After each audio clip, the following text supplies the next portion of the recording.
final technique that I would like to share with you today is making decisions around change based on habits. Dirty little word, habits, sometimes. First of all, it's interesting to understand how we form habits. The first thing that happens is we have an experience or a belief about something. For example, a hot stove causes a burn. In response to what happened at the hot stove, we develop an emotion around that experience. Hot stove burns, therefore I am afraid of the hot stove.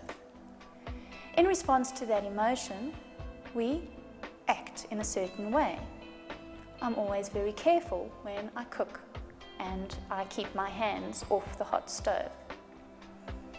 Actions repeated over and over again over time lead to habits. The habit may be, without even thinking, I check the hot stove before I put anything on it. I hover my hand over it to make sure that it's not too hot, or I double check to make sure that the plates are off when I'm finished cooking. And this habit ultimately leads to a specific outcome in our lives. In this instance, perhaps the outcome is a safe kitchen for me. And thus, in a lot of aspects of our lives, we operate without even knowing that we're doing it, almost like on autopilot, to phase out the bad things and to keep the good things around us. Habits and the outcomes that habits bring into our lives can either be positive or negative in terms of the outcomes. That just depends on how our habits have formed. Science tells us that the brain makes millions of neural connections each and every moment. And through these neural connections, neural pathways are laid down in our brains. And it is along these neural pathways that behavioral conditioning runs. This means that the more often we do, think, or act in a certain way, the stronger and more defined this neural pathway becomes, and the easier it becomes to do a certain habit. What science also tells us is that once a habit is laid down, or in other words, once these neural pathways have been formed and established in our brains, it's very, very difficult and somewhat impossible to actually get rid of them. We can never get rid of the habits.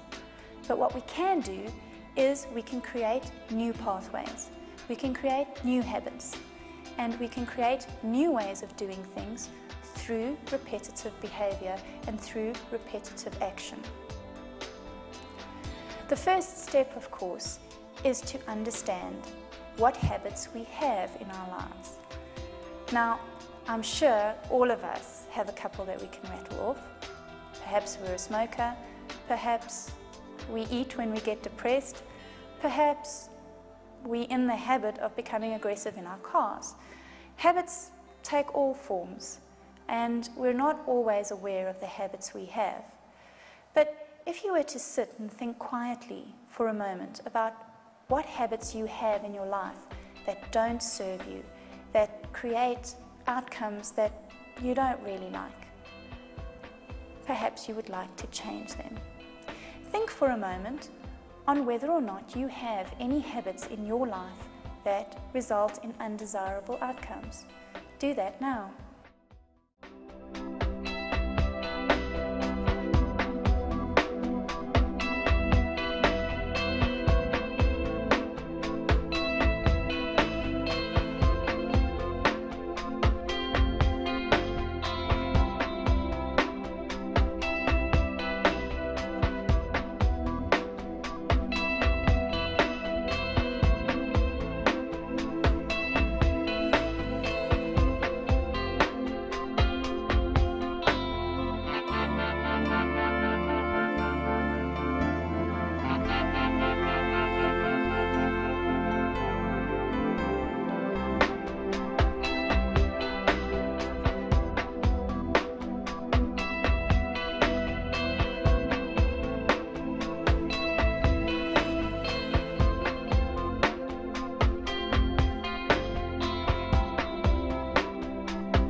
think now about what would be better if you were able to change these habits. How would your life improve? What would be good? What would be even better than now? If you were to change this habit, would your life be better? And would it be good enough for you to do the work to change this habit? Is it worthwhile? Is the new outcome worthwhile, worth the work? Because changing a habit is work. It's not going to happen overnight. So you need to ask yourself, if there is a habit that you would like to change, how much would I like it to change? Is it important enough for me to make a commitment? Am I willing to change this habit? And more importantly, am I willing to do the work around changing this habit?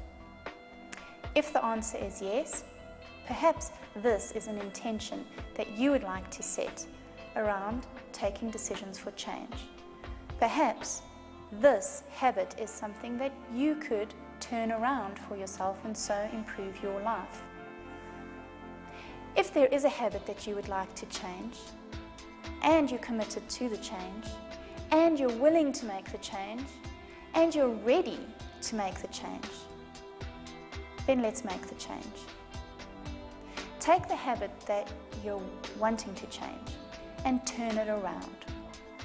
And turn it into an intention of what the new habit will be. For example, if I'm a smoker, the new habit will not be to be a non-smoker. The new habit will be to live life smoke-free. Be sure that the habit that you turn around is not something negative, that it doesn't have a "I'm not doing something" in it. Every habit needs to be replaced by a new habit. So if I'm replacing a habit of eating too many sweet things when I'm depressed, what would the converse of that habit be? It would be, perhaps for me, eating only healthy food when I'm depressed. Be careful of setting an intention around not doing something. We need to do something, especially when it's around habits. You don't get rid of a habit by just stopping. The habit needs to be replaced by a new, better, good habit. If this way of focusing your intention makes sense to you, then make use of it.